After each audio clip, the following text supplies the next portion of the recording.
Assalamualaikum warahmatullahi wabarakatuh. Apa kabar sobat-sobat semuanya? Semoga kita semua dalam keadaan sehat jasmani dan rohani, tidak kekurangan satu apapun. Amin ya rabbal alamin. Oke, mari kita lanjutkan saja ceritanya.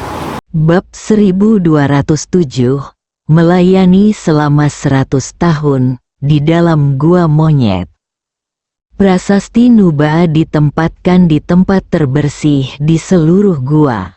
Setiap kali monyet itu memandang prasasti Nuba, jiwanya tak kuasa menahan gemetar.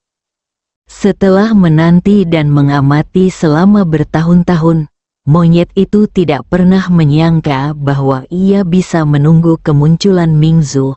Bagaimanapun, Mingzu hanyalah wanita biasa saat itu. Tanpa diduga, hari itu Chu Chen memberinya kejutan besar. Mutiara cemerlang yang dijaganya siang dan malam ada di dalam monumen Nuba. Namun, karena kekuatan sihir api merah, mutiara cemerlang itu terperangkap sementara. Sejak Kera Roh mengambil alih prasasti Nuba dari tangan Chu Chen, dia berusaha sekuat tenaga dan mencoba segala cara yang mungkin untuk memecahkan masalah kekuatan sihir api merah. Tetapi, pada akhirnya, dia gagal. Pada akhirnya, si monyet tahu bahwa hanya ada satu cara untuk memecahkan kekuatan sihir api merah. Lampu ilahi Guiksu. Lampu ajaib Guiksu yang legendaris dapat menyerap api merah dan menjadi minyak lampu dari lampu ajaib. Monyet itu mengetahui keberadaan Qin Chengtian saat ia mencari lampu ilahi Guiksu. Terlebih lagi, lampu ilahi Guiksu telah jatuh ke tangan Qin Chengtian. Di dalam gua, Qin Chengtian memutar pergelangan tangannya dan di telapak tangannya terdapat lampu ajaib kuno yang padam. Saat ia melihat lampu ajaib, mata si monyet tak kuasa menahan rasa gembira yang membara. Tidak sulit bagi lampu ilahi Guiksu untuk berhadapan dengan kekuatan ilahi api merah. Qin Chengtian berbicara sambil menatap monyet itu. Bisakah kamu memenuhi 3 syaratku? Mendengar hal itu, monyet itu mengangguk dengan hormat. Kami adalah sepasang kekasih dan bersedia mengikuti putra Tuhan selama 100 tahun. Qin Chengtian setuju untuk menggunakan lampu ilahi Guiksu untuk menangani 3 kondisi yang diajukan oleh kekuatan ilahi Ciuo. 2 yang pertama adalah tentang persyaratan material, yang mengharuskan adanya harta karun langka dan berharga dari langit dan bumi, yang kebetulan berada di tangan si Kera Roh. Syarat ketiga adalah ketika Qin Chengtian memecahkan masalah sihir api merah Seng Mingzu, monyet dan Mingzu akan mengikutinya selama 100 tahun dan menjadi pelayannya. Si monyet pintar pun setuju. Dia telah menunggu begitu lama, dan telah mengikuti keturunan Kaisar Qin selama 100 tahun. Bagi monyet, hal ini dapat diterima. Qin Chengtian mengangguk dan tatapannya kembali tertuju pada monumen Nuba. Pada saat ini, sedikit rasa panas melintas di kedalaman mata Qin Chengtian. Saya tidak pernah menyangka sumber api merah dapat ditemukan semudah itu. Meskipun ia memperoleh lampu ilahi Guiksu, syarat untuk menyalakannya sangatlah keras. Salah satunya adalah dengan memanfaatkan sumber api merah sebagai minyak lampu, lampu ajaib. Tepat ketika Qin Chengtian mencoba mencari sumber api merah, sumber api merah benar-benar datang ke pintunya. Selain itu, ia juga dapat menaklukkan 2 orang pria terkuat saat itu. Kesepakatan ini tentu saja merupakan kesepakatan yang sangat hemat biaya bagi Qin Chengtian. Tentu saja, demi si monyet, ia rela membayar harga menjadi pelayan selama 100 tahun demi menyelamatkan mutiara yang telah terperangkap di Monumen Nuba selama 2000 tahun. Kemenangan bagi kedua belah pihak. Saya perlu mendirikan formasi besar di puncak Lion Peak. Qin Chengtian berkata dengan tenang. Ingat materi yang aku butuhkan dan segera persiapkan. Jika semuanya berjalan lancar, kamu dan istrimu akan dipertemukan kembali pada jam Yin malam ini. Mendengar hal itu, Keraroh merasa girang dan mengangguk cepat, sambil dengan paksa menekan rasa gembira di dalam hatinya. Dia dengan jelas mengingat setiap materi yang disebutkan Qin Chengtian, lalu berbalik dan meninggalkan gua untuk segera bersiap. Setelah monyet itu pergi, Qin Chengtian melirik Monumen Nuba dengan sedikit antisipasi di wajahnya.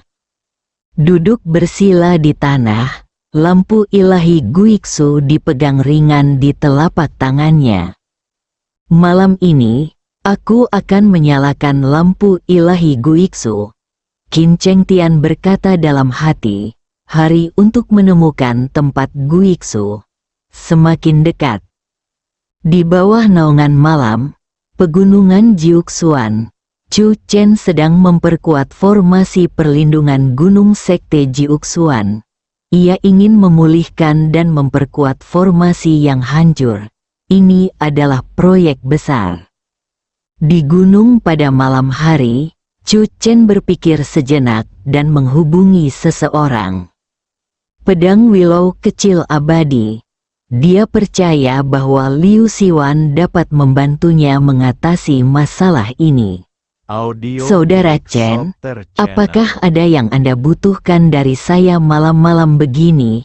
Liu Siwan menjawab telepon dan bertanya langsung ke intinya. Aku di gerbang Jiuxuan.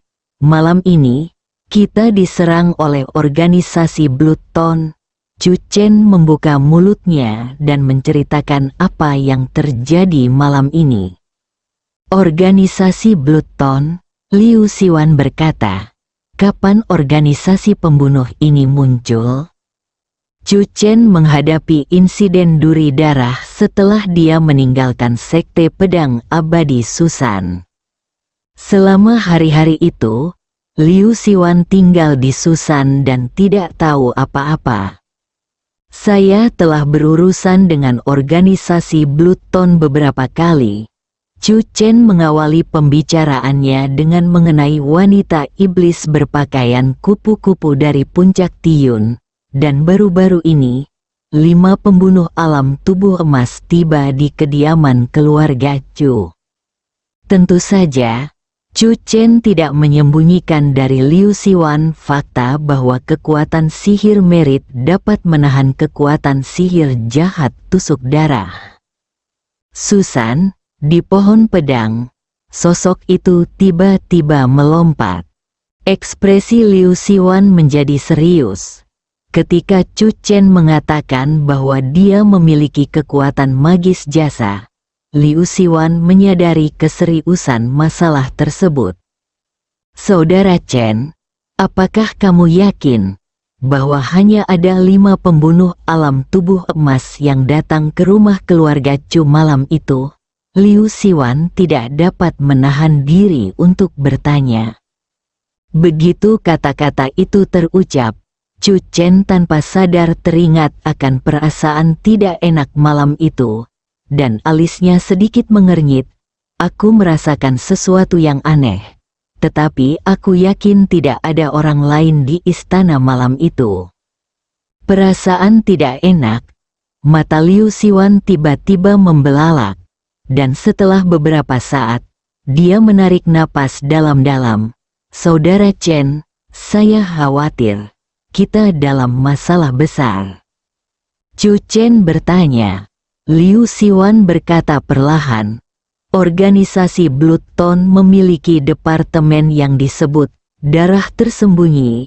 Sebagian besar anggota departemen ini tidak berwujud manusia. tetapi berwujud berbagai hewan kecil, serangga, del, yang membuatnya tidak terduga dan sulit dideteksi keberadaannya. Jika firasatmu malam itu benar, aku khawatir masih ada anggota darah tersembunyi di rumah keluarga Chu saat itu. Mendengar ini, murid-murid Chu Chen tidak bisa menahan gemetar. Bukankah itu berarti organisasi Bloodstone sudah tahu bahwa aku memiliki kekuatan ilahi merit, tapi mereka tidak datang untuk membunuhku? 9 gerbang mendalam adalah jurus pertama Blood Chi. Mereka tidak tahu kau akan muncul di 9 gerbang mendalam, dan mereka mengira seorang kultivator alam tubuh emas akan lebih dari mampu menghancurkan 9 gerbang mendalam. Ekspresi Liu Xiwan lebih serius dari sebelumnya. Menghancurkan gerbang 9 mendalam hanyalah salah satu langkah Blood Chi. Mungkin mereka khawatir bahwa ada orang lain di gerbang 9 mendalam yang mungkin dapat menguasai kekuatan magis jasa. Target utama Bloodstone sudah pasti kamu. Suara Liu Xiwan tiba-tiba naik beberapa tingkat. Jiuk Xuanmen hanyalah salah satu anak tangga Sueci. Jadi, bagaimana dengan jurus Bloodstone lainnya? Pikiran Chu Chen tiba-tiba meledak, dan dia berseru, "Wabah belalang di desa Jiaozai." "Apa maksudmu?" Liu Xiwan bertanya. Chu Chen menceritakan kisah wabah belalang di desa Jiaozai secepat mungkin. "Jika kamu tidak tiba di Jiuk Xuanmen secara kebetulan, kamu pasti sudah berada di desa Jiaozai sekarang," Liu Xiwan berkata dengan suara yang dalam. "Sueci ingin menggunakan wabah belalang untuk memikatmu ke desa Jiaozai. Desa Jiaozai setara dengan Huling 2000 tahun kemudian. Saudara Chen, kerahkan semua kekuatan yang bisa kau kerahkan. Kalau tidak, sesuatu yang tidak diharapkan akan terjadi." Liu Xiwan terbang dengan pedangnya. Dia tahu bahwa Song Yan telah tiba di desa Jiaozai, dan Chu Chen pasti akan segera bergegas ke sana. Pertarungan ini tidak dapat dihindari. Bertarung sampai mati dengan organisasi Bloodstone. Bab 1208 mengambil tindakan. Kata-kata Liu Xiwan mengejutkan hati Chu Chen. Berpikir baik-baik, jika dia tidak muncul di Jiuk Xuanmen hari ini, dalam keadaan normal, dia akan pergi ke desa Jiaozai bersama Song Yan.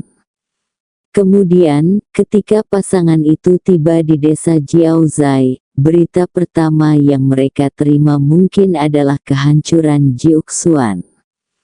Kemudian, pembunuh Bloodsting akan mengepung mereka di desa Jiaozai, mengubah desa Jiaozai menjadi Huling 2000 tahun kemudian. Song Yan dalam bahaya. Pada saat ini, Liu Xiwan telah menutup telepon, menginjak pedang ajaib, dan tiba-tiba melambaikan tangannya. Ribuan pedang ajaib berkumpul di seluruh lembah. Liu Xiwan berkemas dan membawa pergi barang-barangnya semampunya. Ini akan menjadi pertarungan sampai mati. "Adik laki-laki, tunggulah aku kembali dan membawakanmu anggur yang enak." Liu Xiwan berteriak ke arah pohon pedang, dan tiba-tiba menyerbu ke depan, dan cahaya pedang menghilang dalam kegelapan di kejauhan. Pada saat yang sama, Liu Xiwan juga mendesah. Saat itu dia sedang mabuk dan tidak mengerti mengapa Sekte Pedang Abadi Susan hanya meninggalkan dia dan adik laki-lakinya. Jika Sekte Pedang Abadi Susan meninggalkan lebih banyak benih api, mereka pasti bisa memberikan bantuan yang lebih besar kepada Chu Chen malam ini. Pada saat ini, Liu Xiwan tidak lagi mempedulikan banyak hal. Mari kita bicarakan semuanya setelah kita sampai di desa Jiaozai. Di sisi lain, Gunung Jiuxuanmen, Chu Chen menelepon Song Yan berulang kali namun tidak berhasil. Dia merasa tertekan. Kemudian, Chu Chen memanggil Song Qiu. Kakak ketiga berubah menjadi belalang kecil dan pergi ke desa Jiaozai pada malam hari. Kami juga menunggu kabar darinya, kata Song Qiu. Jika Yan Yan kembali, katakan padanya bahwa apapun yang terjadi, dia harus menungguku datang. Chu Chen memperingatkan dengan nada serius. Atau, biarkan dia menghancurkan jimat Tianzu secara langsung. Apakah kamu mengerti? Song Qiu merasakan kesungguhan dalam nada bicara Chu Chen dan segera menegakkan punggungnya. Saya mengerti. Teleponnya ditutup. Song Qiu menatap Gao Che dan berkata, "Bos, nada bicara kakak iparku agak aneh. Mungkin desa Jiaozai benar-benar dalam bahaya." Ekspresi Gao Che menjadi serius. Beritahukan kepada tim investigasi untuk terus memantau semua perkembangan di luar area wabah belalang. Di malam yang gelap, belalang ada di mana-mana di desa Jiaozai, membuatnya tidak dapat ditembus. Di desa Jiaozai, tidak ada lampu di setiap rumah tangga, semua aliran listrik terputus, dan sinyal di desa juga diblokir. Seluruh keberadaannya tampak sepenuhnya terisolasi dari dunia luar. Sehari telah berlalu, mengapa tidak ada seorang pun yang datang menyelamatkan kita? Di dalam ruangan gelap, penduduk desa Jiaozai memeluk keluarga mereka dan bergumam. Mata mereka menatap dalam kegelapan, mencoba melihat cahaya harapan. Ayah, jangan khawatir. Kita selalu bisa percaya pada pahlawan Chu. Benar sekali. Kegelapan sementara ini tidak ada apa-apanya. Selama Master Chu ada di sini, keyakinan kita akan tetap ada di sini. Tidak ada kekuatan jahat yang dapat menutupi langit dengan satu tangan. Suaranya tegas. Meskipun penduduk desa Jiaozai diselimuti kegelapan dan melihat belalang di seluruh langit ketika mereka melihat ke atas, mereka memiliki keyakinan di hati mereka dan mereka sangat percaya bahwa seseorang akan datang untuk menyelamatkan mereka. Di malam yang gelap di desa Jiaozai, bahkan dari beberapa tempat, nyanyian dapat terdengar. Lagu kemenangan begitu nyaring, menyanyikan tanah air kita tercinta, terus bergerak menuju kesejahteraan dan kekuatan. Nyanyian itu tampaknya memiliki kekuatan magis, dan lambat laun, nyanyian itu dapat terdengar di mana-mana di desa. Di desa Jiaozai yang dikelilingi oleh belalang, nyanyian dapat terdengar di malam yang gelap. Pemandangan itu mengejutkan. Pusat kebudayaan desa Jiaozai, tempat berkumpul sementara organisasi Duri Darah. Wang, kita masih belum bisa menghubungi Wu Liangsen. Seseorang berkata dengan suara berat. Juga, kami tidak dapat menghubungi orang lain. Saya khawatir, operasinya gagal. Qin Hui menyipitkan matanya sedikit. Apakah ada orang lain di sekte Jiuxuan yang telah menguasai kekuatan magis jasa? Selain dugaan ini, dia tidak dapat memikirkan alasan lainnya. Lagi pula, Chu Chen berada jauh di ibu kota, dan dia tidak percaya bahwa ada orang di sekte Jiuxuan yang bisa menerobos ke alam tubuh emas dalam waktu sesingkat itu. Inilah keunggulan mutlak yang dimiliki para prajurit di zaman dahulu. Baru saja, prajurit Bluton lainnya berhasil menciptakan tubuh emas. Organisasi Bloodstone memiliki 59 orang di alam tubuh emas, dan mereka semua terkonsentrasi di desa Jiaozai. Mata Qin Hui dipenuhi rasa dingin yang kuat. Bahkan jika Chu Chen memiliki kekuatan ilahi pahala dan tubuh kekuatan ilahi, sangat sulit untuk menghadapi begitu banyak alam tubuh emas. Kita telah menunggu selama sehari, dan Chu Chen belum muncul. Malam ini, kita harus mengambil tindakan. Sebuah pasukan datang dari jarak 30 mil. Seseorang berkata, "Mengapa tidak membiarkan pasukan ini menjadi makanan belalang malam ini?" Qin Hui mengangguk perlahan. "Kalau begitu, biarkan wabah belalang menyebar sejauh 30 mil." Tiba-tiba, Qin Hui mengangkat kepalanya dan melirik ke atas kepalanya. Pada saat sebelumnya, Qin Hui merasakan suatu perasaan aneh di dalam hatinya, seolah-olah ada sesuatu yang sedang menatapnya. Namun, ketika Qin Hui melihat melalui kegelapan, dia melihat belalang terbang di seluruh langit. Selain itu, dia tidak menemukan apapun lagi. Namun, Qin Hui yakin bahwa dia tidak salah tentang perasaan yang baru saja dirasakannya. Qin Hui merenung sejenak, lalu tiba-tiba melambaikan tangannya. Dalam sekejap, kekuatan telapak tangannya bagaikan pisau, menebas ke arah langit. Ratusan belalang jatuh langsung ke tanah, terlalu banyak belalang. Ketika aku mendongak lagi, masih ada kawanan belalang yang padat di atas kepalaku. Para pembunuh Bloodstone menatap Qin Hui dengan bingung. Qin Hui memiliki ekspresi kosong di wajahnya. Dia melambaikan tangannya dengan tenang dan berkata, "Jalankan misinya." Audio milik Seketika Software itu Channel. juga, sekelompok pembunuh menerima perintah itu dan pergi. "Raja, apakah menurutmu pasukan itu akan mampu mendeteksi datangnya belalang terlebih dahulu dan mundur?" Qin Hui mengangkat kepalanya dan melirik ke kejauhan, ke arah di mana wabah belalang akan menyerang di malam hari. Di belakang mereka ada kota kecil dengan puluhan ribu penduduk. Qin Hui mengangkat sudut mulutnya dengan dingin. "Meskipun aku tidak tahu banyak tentang era baru, aku tahu satu hal dengan jelas.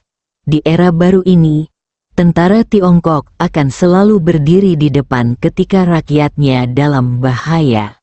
Kecuali mereka semua mati, pasukan ini tidak akan pernah mundur selangkah pun. Hei, jika pasukan ini benar-benar musnah, itu pasti akan menggemparkan dunia. Chu Chen seharusnya sudah ada di sini besok. Kalau begitu, besok adalah hari meninggalnya Chu Chen."